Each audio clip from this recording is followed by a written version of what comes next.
الحمد لله رب العالمين والصلاة والسلام على أشرف الأنبياء والمرسلين. فأعوذ بالله من الشيطان الرجيم. بسم الله الرحمن الرحيم. وجاءه قومه يحرعون إليه ومن قبل كانوا يعملون السيئات قال يا قوم هؤلاء بناتي حن أطهر لكم فاتقوا الله ولا تغرون في ضيفي أليس منكم رجل رشید. تمام تعریفیں اللہ سبحانہ و تعالی کے لیے لائق و زیبا ہیں جو ہمارا خالق، مالک اور رازق ہے. الفاظ میرے پاس نہیں قابل بیاں، الفاظ میرے پاس نہیں قابل بیاں، رحمان ہے رحیم ہے تو کتنا مہرباں. سبحان اللہ و بحمدہ سبحان اللہ العظیم. درود سلام ہو نبی محترم و مکرم پر، جس کو اللہ رب العالمین نے تمام جہاں والوں کے لیے ہادی و رہنما بنا کر مبعوث فرمایا. میری پیاری ماؤں اور بہنوں، السلام علیکم ورحمۃ اللہ وبرکاتہ.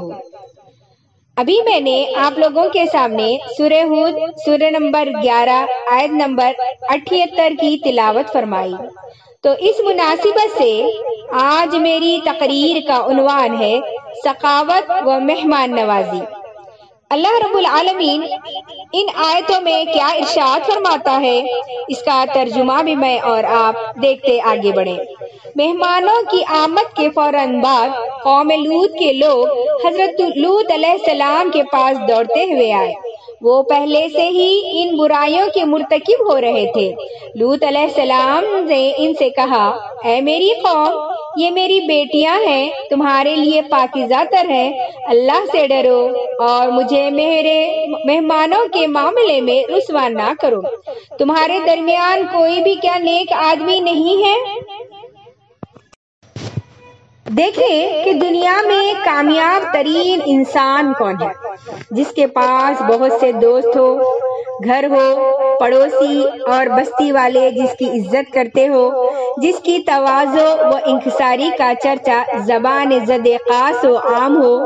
یہ بات ایک عمل پر منحصر ہے. وہ عمل ہے تواضع، فیاضی اور سخاوت. اس میں کوئی شک نہیں، جس کا دل بڑا ہے اس میں تواضع و فیاضی کا جوہر ہے. جس میں یہ جوہر ہے اس کا دسترخوان وسیع ہے. جس کا دسترخوان وسیع ہے اس کے تعلقات وسیع ہیں، اور وہی اپنے مقصد میں 100% کامیاب ہے. لوگوں کو اپنا بنانے میں سخاوت و مہمان نوازی کو خاص دخل ہے. جب تم سیر چشمی اور فراق حوصلگی سے کسی کی تواضع کرتے ہو تو وہ اس عمل سے آپ کا ہو جائے گا، تمہارے نقطہ نظر کی حمایت کرے گا. ہوشیار آدمی اس طرف خاص توجہ کرتے ہیں. دلوں کے جیتنے کے لیے ایک سہل نسخہ ہے، اس کو اپنانا چاہیے. مذہبی کتابوں میں سخاوت و تواضع کی بڑی تعریف کی گئی ہے. تواضع کا مطلب اپنے اندر انکساری پیدا کرنا اور دوسروں کی دلجوئی کرنا ہے. آنے والے سے خندہ پیشانی سے ملنا اور حتی الامکان محبت سے پیش آنا ہے. کسی کے جذبات کا خیال کرنا اور سخاوت کو اپنی زندگی کا عمل بنانا بھی تواضع ہے. اسی لیے نبی کریم صلی اللہ علیہ وسلم نے ارشاد فرمایا، کوئی دن ایسا نہیں ہوتا کہ صبح 2 فرشتے اترتے ہیں، ایک کہتا ہے بار الہی سقی کو بہت کچھ عطا کر، اور دوسرا کہتا ہے بار الہی بخیل کو برباد فرما. بخل یہ ہے کہ آدمی کے پاس اتنا ہو کہ وہ دوسروں کی خدمت کر سکے اور خود بھی کھا پی سکے، پھر وہ نہ دوسروں کی مدد کرے اور اپنے اخراجات میں بھی کنجوسی کرے، وقت پڑنے پر بھی اس کے ہاتھ سے کچھ نہ چھوٹے. ایسے آدمی کے لیے فرشتے بھی بربادی کی دعا مانگتے ہیں، کیونکہ اللہ رب العالمین نے انسان کو رزق دینے کا وعدہ فرمایا ہے، وہ ہر آن رزق کے خزانے لٹاتا رہتا ہے، جو ایک پرندے، ایک ایک کیڑے اور ایک ایک پتے کو پال رہا ہے۔ ایسے مہربان آقا سے تعلق رکھ کر اور ایسے رحم دل مالک کے غلام ہو کر بھی اگر ہم بخل سے کام لیں اور بھوکے کو کھانا اور پیاسے کو پانی نہ پلائیں تو کیا ہماری انسانیت ہے اور کیا ہماری بندگی ہے؟ حالانکہ کریم اور فیاض آقا کے غلام بھی کریم اور فیاض ہونا چاہیے، ان کا ہاتھ رحمت و شفقت کے لیے ہمیشہ کھلا رہنا چاہیے تاکہ آقا بھی ان کے حال پر رحم فرمائے۔ نبی کریم صلی اللہ علیہ وسلم کسی کی دعوت کرتے تو خود آپ ہی مہمان کو بلا کر لاتے اور بڑی تواضع کے ساتھ اس کو کھلاتے پلاتے۔ کوئی سوال کرتا تو اس کے سوال کو رد نہ فرماتے، بغیر سوال کے بھی آپ کسی کی ضرورت دیکھتے تو دے دیا کرتے تھے۔ غرض دینے اور تواضع کے ہر بہانے کو پسند فرماتے تھے۔ مثلاً کوئی ضرورت میں کچھ فروخت کرتا تو اس کو خرید کر قیمت دے دی اور بعد میں وہ چیز بھی اپنی طرف سے اس کو دے دیتے۔ فرمایا کرتے کہ اگر میرے پاس ایک پہاڑ کے برابر سونا ہو تو سبھی کو میں ایک دن میں خیرات کر دوں۔ ایک مرتبہ ایک شخص خدمت اقدس میں حاضر ہوا اور دیکھا کہ دور تک آپ صلی اللہ علیہ وسلم کی بکریوں کا ریوڑ پھیلا ہوا ہے۔ اس نے آپ صلی اللہ علیہ وسلم سے سوال کیا، آپ نے سب بکریاں اس کو عطا فرما دی۔ اس شخص نے اپنے قبیلے میں جب لوٹا تو یہ الفاظ کہے، لوگوں اسلام لے آؤ، محمد ایسا دیتے ہیں کہ مفلس ہو جانے کی وہ ذرا پرواہ نہیں کرتے۔ اکثر ایسا ہوتا ہے کہ خونزادہ نبوت میں کئی دن فاقے کے بعد چند کھجوریں یا بکریوں کا دودھ میسر آیا کہ اتنے میں کوئی پریشان حال سائل آ گیا اور سرکار سے سوال کیا تو اللہ کے رسول صلی اللہ علیہ وسلم نے بلا پس و پیش وہ کھجوریں سائل کو دے دی۔ چنانچہ اعمال حسنہ کے چمکتے ہوئے سورج کے سامنے مخالفت کی تاریکیاں نہ ٹھہر سکی اور دیکھتے ہی دیکھتے کافور ہو گئی۔ مجموعی فضا میں اجالا پھیل گیا، عرب کے چٹیل میدانوں میں محبت و الفت کے چشمے بہنے لگے۔ شاید ایسے عالمگیر نتائج تو باہمی جنگ اور شکست دینے کے جذبے سے ہی پیدا نہ ہوتے اور جنگ سے ملک بھی جیت لیے جاتے، مگر ایسی قلبی ماہیت تو بالکل نہ ہوتی جو عرب کی تاریخ میں ہی نہیں بلکہ دنیا کی تاریخ میں رونما ہوئی۔ بالکل انوکھی، بڑی عجیب اور حیرت انگیز وہی لوگ جو ایک دوسرے کی جان کے دشمن تھے اب کل مؤمن اخوتن کے رشتے میں جڑ گئے۔ وہی لوگ جو چور اور ڈاکو تھے وہ نہایت ایماندار اور متقی بن گئے، متقی بھی ایسے کہ فرشتے ان کے دامن پر نماز پڑھنا فخر خیال کرتے، اور ایسے مہمان نواز کہ اللہ رب العالمین نے ان کی ان الفاظ میں تعریف فرمائی۔ فرمایا والذین تبوأوا الدار والایمان من قبلهم يحبون من هاجر الیہم ولا یجدون فی صدورهم حاجة مما اوتوا ویؤثرون علی انفسهم ولو کان بهم خصاصة ومن یوق شح نفسه فاولئک هم المفلحون۔ اور ان کے لیے ہے جنہوں نے اس گھر یعنی مدینے میں اور ایمان میں ان سے پہلے ٹھکانہ بنا لیا، جو اپنی طرف ہجرت کر کے آنے والوں کو محبوب جانتے ہیں اور مہاجروں کو جو کچھ ملتا ہے اس سے اپنے دلوں میں تنگی نہیں پاتے اور انہیں اپنے اوپر ترجیح دیتے ہیں اگرچہ آپ فاقے ہی میں مبتلا ہو، اور جو آپ نفس کی کنجوسی سے بچ جائیں اس کا بیڑا پار ہے یعنی وہ کامیاب ہے۔ یہاں تعریف کی جا رہی ہے انصار کی، یعنی انصار میں 1,00,000 روپے کا وصف یہ تھا کہ اگر مہاجر کو کچھ دیا جاتا اور انہیں چھوڑ دیا جاتا تو ان کے ماتھے پر شکن نہ پڑتی تھی اور وہ پرواہ نہیں کرتے تھے۔ ایک دفعہ جب بنی نذیر کے مال مہاجروں میں بانٹے گئے اور انصار کو کچھ بھی نہ دیا گیا تو کسی انصاری نے اس پر اعتراض کیا۔ اللہ رب العالمین نے یہ آیت اتار کر ان پر اپنے عطا کا اظہار کیا کیا اور اللہ کے رسول صلی اللہ علیہ وسلم نے فرمایا کہ تمہارے بھائی اپنا مال اور اولاد چھوڑ کر تمہارے پاس آئے ہیں۔ بولے یا رسول اللہ صلی اللہ علیہ وسلم ہماری جائیداد ان میں اور ہم میں حصے بانٹ دیجیے۔ فرمایا بلکہ اس سے بھی زیادہ تمہیں ایثار کرنا پڑے گا۔ بولے سرکار کا فرمان سر اور آنکھوں پر۔ فرمایا تمہارے بھائی کھیتی باڑی کا کام نہیں جانتے، کھیتی باڑی تم ہی کرو، البتہ پیداوار میں انہیں برابر کا شریک کر لو۔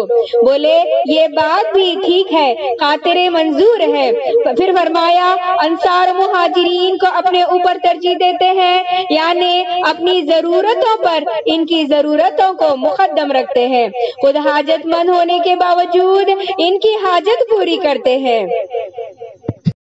اس آیت کی تفسیر میں آئمہ نے جو کچھ لکھا ہے اگر آپ تعصب سے الگ ہو کر سنیں گے تو اش اش کر اٹھیں گے۔ فرماتے ہیں کہ ایک دن جناب رسول صلی اللہ علیہ وسلم کے حضور چند مہمان آئے۔ اتفاق سے اللہ کے رسول صلی اللہ علیہ وسلم کے یہاں ان کے کھانے کا انتظام نہ تھا۔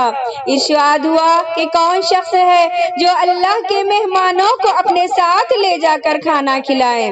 حضرت ابو طلحہ رضی اللہ تعالی عنہ نے عرض کیا یا رسول اللہ صلی اللہ علیہ وسلم ان مہمانوں کو میرے ساتھ کر دیجئے گا۔ چنانچہ مہمانوں کو لے کر آپ گھر آئے، بیوی سے پوچھا کھانے کو کچھ ہے؟ بیوی نے عرض کیا کھانا بہت ہی کم ہے، اگر مہمان کو کھلاؤ گے تو بچے بھوکے رہ جائیں گے اور بچے کھائیں گے تو مہمان بھوکے رہ جائیں گے۔ آپ نے کہا بچوں کو بھوکا سلا دو۔ اس پاک بیوی نے ایسا ہی کیا، بچوں کو سلا دیا اور سارا کھانا مہمان کے سامنے لا کر رکھ دیا۔ مہمانوں کے اصرار سے ابو طلحہ بھی کھانے میں شریک ہوئے۔ موقع شناس بیوی نے درست کرنے کے بہانے چراغ کو گل کر دیا، پس کھانا شروع ہوا، لیکن ابو طلحہ رضی اللہ تعالیٰ عنہ نے کھانا کھایا ہی نہیں۔ اندھیرے میں مہمان یہ سمجھتے رہے کہ یہ بھی کھانے میں شریک ہیں اور دونوں میاں بیوی رات کو بھوکے رہے۔ جب صبح ہوئی اور آپ حضرت محمد مصطفیٰ صلی اللہ علیہ وسلم کی خدمت میں حاضر ہوئے تو آپ صلی اللہ علیہ وسلم نے بے ساختہ فرمایا کہ ابو طلحہ آج تم نے اپنے اللہ کو راضی کر لیا ہے۔ حضرت ابن عمر ایک مرتبہ بیمار ہوئے، جب صحتیاب ہوئے تو اپنے دوستوں کو مچھلی کے کباب کی فرمائش کی۔ لوگ فوراً مچھلی بھون کر لے آئے۔ جس وقت وہ مچھلی آپ کے سامنے رکھی گئی، ایک سائل نے آواز دی۔ حضرت ابن عمر نے غلام سے فرمایا کہ ساری مچھلی سائل کو دے دو۔ غلام نے مچھلی سائل کو دے دی۔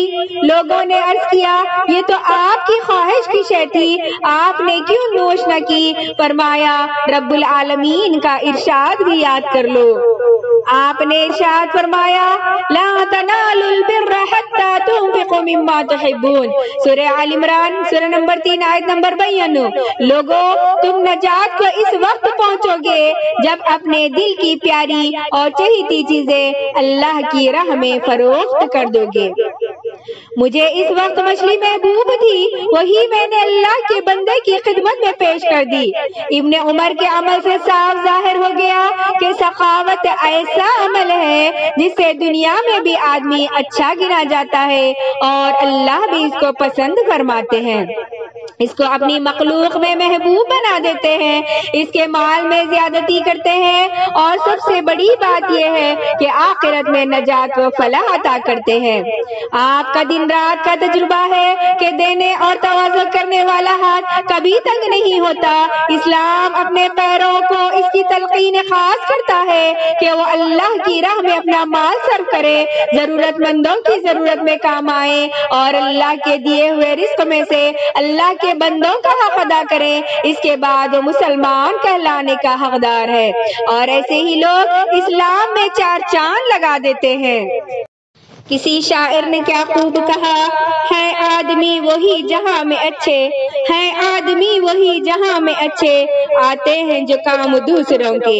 ایک مرتبہ مدینے میں قحط پڑا، اتفاق سے حضرت عثمان بن عفان کے ساتھ 500 اونٹ غلے سے بھرے ہوئے پہنچے۔ نفع اندوزی کرنے والے طاق میں تھے، چنانچہ آپ کے پاس آئے اور بھاؤ تاؤ شروع کیا۔ آپ نے فرمایا میں غلہ اس بار اس کو دوں گا جو سب سے زیادہ نفع دے گا۔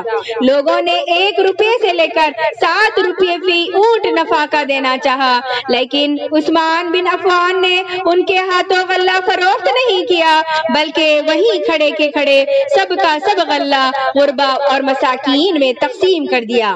ایسے موقع پر کوئی دوسرا آدمی ہوتا تو نفع اندوزی کی سوچتی، وہ ایک کے کئی گنا اصول کرتا، مگر یہ اللہ والے لوگ تھے، اللہ کی رضا میں گھر بار لٹانے کے لیے ہمیشہ تیار۔